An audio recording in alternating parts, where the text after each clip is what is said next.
Escucha, escucha, ¿qué sonido es? Don Grammy pregunta ¿quién será? Vamos juntos a escuchar. En la sabana sale el león.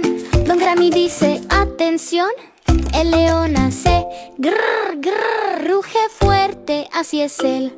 Un elefante grande está, con su trompa va y va. El elefante hace pruu, sopla aire, ¿lo oyes tú? En el río sale el hipopótamo, abre la boca, ¿qué tamaño? El hipopótamo hace grúa, grúa, en el agua suena así.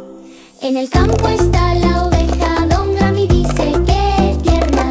La oveja hace bé, suave y dulce, ¿lo ves? Le grrr, hipopótamo.